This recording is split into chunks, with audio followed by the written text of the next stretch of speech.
What is going on, guys? Quite a long video for you tonight, but do me a favor, take a moment, hit the like button, subscribe button, criticism in the comment section, Twitter.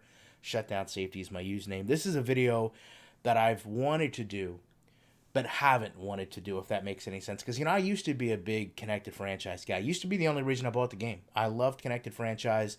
I loved building a team, rebuilding a team, the experience of managing an NFL roster, of building and drafting and trading to make my team the best they could be.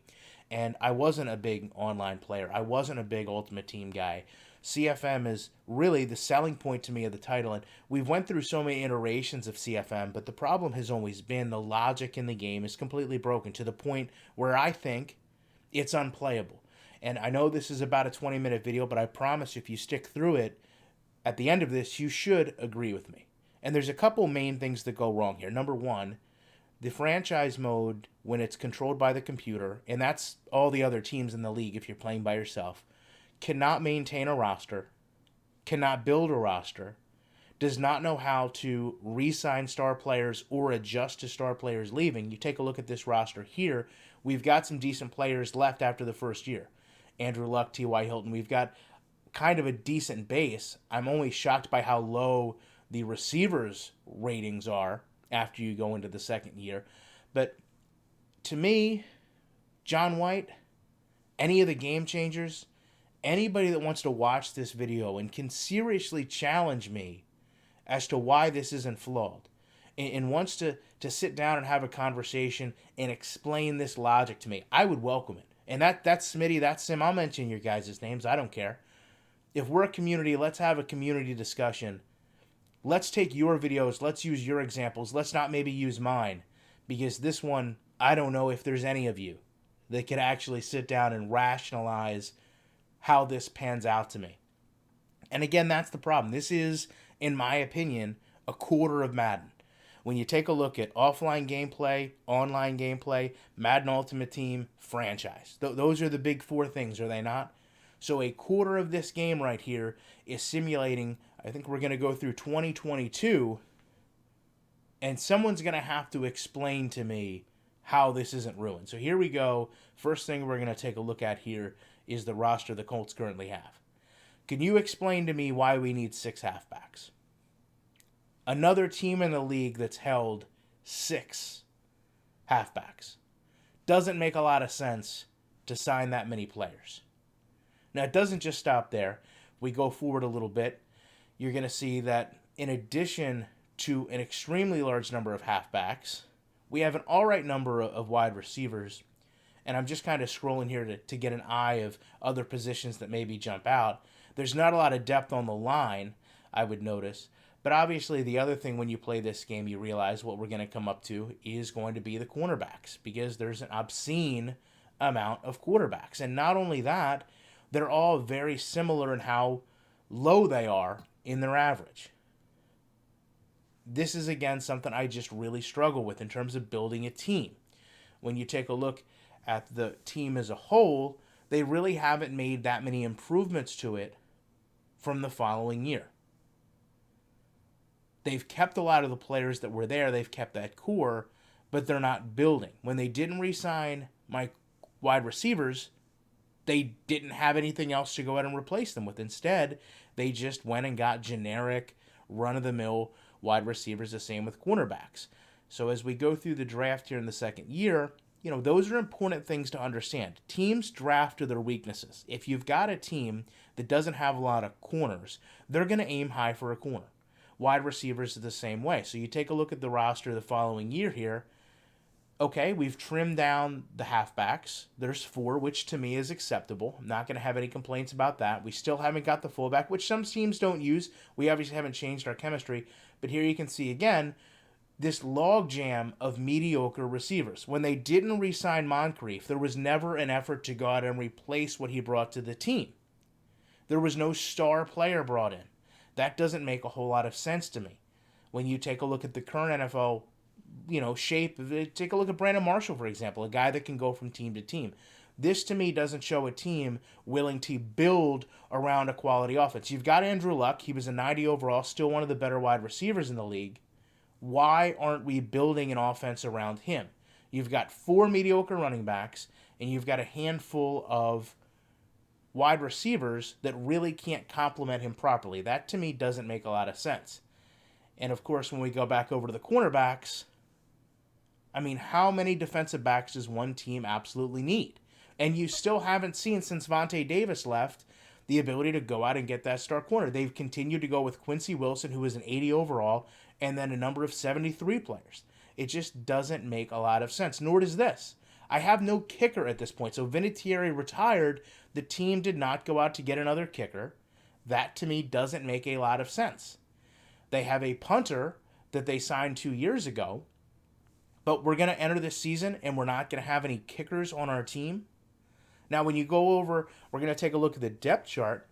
You're going to see that at least they have the wherewithal to move the punter to the kicker's position. But what NFL team is going to start with no kicker? It just doesn't make a whole lot of sense. So I'm going to speed through here. And then, like I said, we're going to stop a couple key points and talk about some more areas that need to be improved.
All right, so we go right back through here. Now we're taking a look at that same scenario. What a log jam at wide receiver. Is this trying to find the best receiver available? Is this trying to build the team?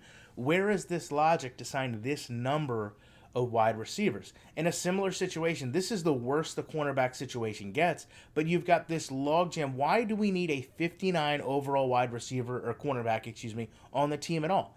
That doesn't make any sense.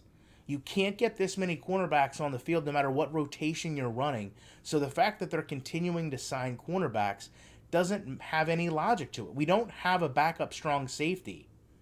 We finally did get a kicker, so I guess there's a positive, but you don't have proper backups for other positions, and you're going out and repeatedly signing and stocking up on cornerbacks and wide receivers. It doesn't really make a lot of sense. And again, I know I'm saying that repeatedly, but again, I'm looking for someone to make sense to this. I'm looking for someone to say, hey, here's the logic that's involved. This is supposed to be the NFL simulating team building, the highest level of professional sports, and this is what we're left with. It just doesn't make any sense. You go forward, you take a look, now we don't even have a backup quarterback. How can you have a team entering a season without a backup quarterback? Forget that Andrew Luck is often injured. It just doesn't make sense. But you know what? We've got 5 halfbacks. They've continued to not change the formation, so we don't have a fullback. T.Y. Hilton here, coming to the close of his contract. And again, you are not going out to draft that replacement. You're not finding that free agent that you want to go after. You've got 3 tight ends, but we're not seeing team building here. I'm actually seeing far too many rookies starting in places where they shouldn't be. And again, we've still got this completely overwhelming secondary, stock full of corners, but we don't have a kicker again. How can a team go this many seasons in and not have a kicker? It doesn't make any logical sense. We don't even have a punter at this point. I can't stress to you that a whole aspect, a third of football, special teams, is missed in this game right now because there's no kicker, there's no punter, and we don't even have a kick returner listed. We don't have a kick returner listed, but we've got a plethora of wide receivers and defensive backs that could easily go and fill those positions. So let's go through, simulate another year, and see how things pan out. All right, so we go right back through here. Now we're taking a look at that same scenario. What a log jam at wide receiver. Is this trying to find the best receiver available? Is this trying to build the team? Where is this logic to sign this number of wide receivers? In a similar situation, this is the worst the cornerback situation gets, but you've got this log jam. Why do we need a 59 overall wide receiver, or cornerback, on the team at all? That doesn't make any sense. You can't get this many cornerbacks on the field no matter what rotation you're running. So the fact that they're continuing to sign cornerbacks doesn't have any logic to it. We don't have a backup strong safety. We finally did get a kicker, so I guess there's a positive, but you don't have proper back. All right, guys, so let's see what we've done with our roster. Obviously, we did get a backup quarterback, but here is something very interesting. Jay Cutler came out of retirement this year, 2017. Here we are, years in the future. 38-year-old Jay Cutler is going to back up Andrew Luck. I just don't see it happening. Still, in my opinion, way too much disparity with the wide receivers, with the halfbacks. We go and we take a look at the kicker, which we thankfully did get a kicker again. We did get a punter again. And then obviously look at not having a strong safety backup, having a free safety backup now, but note this log jam at corner continues. This is a scrollable down. I mean, we have at this point the worst set of corners, down from 3 corners at 67 or less. 3 of them. What are they going to do? Now, I just want you to notice the big issue there. Well, I think whatever they call it, the big decision was to re-sign T.Y. Hilton. Now, we're several years in. T.Y. Hilton maintained himself at 90 or above, a star player. They had not drafted a replacement. They had not went out to get a free agent replacement, and you know they still have one of the better quarterbacks in the league. So who are you going to work to pair him with? You've lost Moncrief. You lost some of your other stars. So let's see now what we've done going forward. We still have no kicker, no punter, no kick return specialist. Why does this continue to happen? And again, you go in, now that Jay Cutler is retired, there is no backup quarterback. This defies logic. It's the team does not understand how to build. Now, we've got 3 halfbacks. Let's take a look at wide receivers. And did you expect anything less? T.Y. Hilton is gone. Never went out to get any type of replacement. Now you've got a core of 77 or less going out. But look at how many cornerbacks we have. These things do not make sense. When we're going to start the 2021 season, you don't have a team built the way an NFL team builds. You just don't. You relied on a backup quarterback that was nearly 40 years old. You've never drafted a replacement for your quarterback that's had injury problems. You've never drafted a replacement wide receiver for your 2-star receivers that went out. You never drafted or found a replacement corner for Vontae Davis years down the road. You started multiple seasons without a kicker or a punter that you had to pick up along the way. And that's just a handful of positions. We haven't even touched on the fact that we're boat loading and stocking up on halfbacks and defensive backs. Maybe we need so many defensive backs because we are constantly on the field defensively when we don't have the proper offensive personnel in line to go. So taking a look at what happens here, I mean, you have to sigh. It's the inevitable. Luck either retired or signed away. We now don't have a quarterback.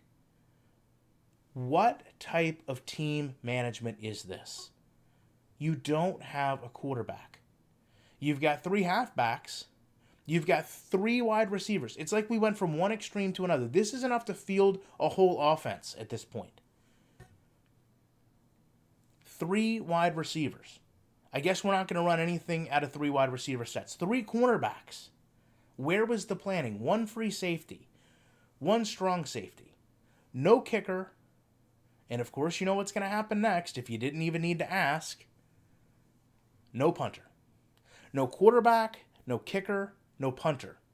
And this is how we're going in to start a season. Madden. Someone, like I said, somebody from the community, game changers, I don't care who it is. Someone explain to me how this isn't broken to the point it needs to be reset. So how can you sell this to me as a game mode? How can you expect me to enjoy this when this is what the computer is going out and doing? This is your programming. I mean, you have a program that allows a team to go into a season with 3 key positions not even on the roster. It seems logical for me that a team would not be able to start a season without a quarterback. Go ahead and take a look at what we've done now. We've picked up 2 quarterbacks, 75 and I believe 61 overall. We're going to start a rookie quarterback because we never planned for Andrew Luck retiring or leaving.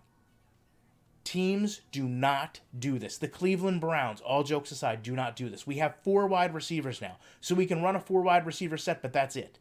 Come out in Hail Mary, that's all we can do because there's no other receivers. As much as I can joke about Ryan Grigson, even he wouldn't allow this to happen. There's no team in any level of professional sports that this simulates. And this is the game mode that they're selling us. There's a major problem here with Madden. And like I said, I held off on this for so long because this, in a way, going back to the beginning of the video, this is a mode that I held near and dear to my heart in all football games. You know, the ability to go out and connect with your team, connect with your franchise, build your team, and have a long-standing, fun gameplay experience. You realize if I wasn't simming these games, if I was just playing maybe a game a week, you know, we're talking about 2 or 3 months into this process rather than just simulating. And if I wasn't taking the wherewithal to go through, if I didn't want to handle all the roster management, this is the team that the computer would put on the field for me. This is the team the computer teams are having put out on the field. This isn't providing a competitive gameplay experience. This isn't providing a fun gameplay experience. And for some reason, there's a little issue here where when you go in the beginning, you can only either sim 10 years or you can sim the 1 game and then go back and sim multiple years in advance. Things that honestly, to the people that test this game, to the Game Changers program, if you sat down with this game for a couple minutes, like I did, I think this whole process from recording the video to editing everything together maybe took an hour. There's no way that you can tell me you sat down and you cared enough about this product to sim it forward and say, hey, what happens? I know I did it when I was at EA. I know I showed the problems. I'm shocked and sad that they're still in the game. These are things that really don't belong in a football game. And I know a lot of this sounds repetitive, but to be honest with you, I have to be repetitive because if I had made this video every single year, first of all, I'd have drove myself insane. But I just can't. I feel like no matter what I say, it's not conveying the message as to how disappointing this is to me. To know this is the point the game is at. I've seen a franchise in 6 years not just be driven into the ground, but be driven to the point where they can't field a full roster to go out to play football. Look at the grades that it's given this team. And don't confuse yourself that, oh, this is just the Colts. This could be any team. I mean, take a look at the roster now. We've got the 2 same kind of rookie and second-year quarterback situation going on. You go over, you take a look at the halfbacks. We go down, never changed our offensive scheme. We have the same 4 wide receivers, 3 tight ends, 4 left guards. Left tackles. We have 0 left guards, as a matter of fact. Another position completely left hollow by the connected franchise simulation. No left guards. We have 3 centers. We have 3 right guards. We have 1 right tackle, 3 left ends, 2 right ends. We've got 3 defensive tackles, 4 linebackers, 3 middle linebackers, 2 right side linebackers. We're down to 6 corners, 2 free safeties, 1 strong safety, and of course, 3 of the past 5 years, we've started a season without a kicker on the board? Maybe the same amount, we have no punter on the board? So you've got a rookie quarterback missing the most integral part of his line, and you've got no kicker and punter in case you somehow find a way to get in scoring position. Absolutely insane, guys. Love to know your thoughts on it. Appreciate you checking out the long video. Back in the week with more content.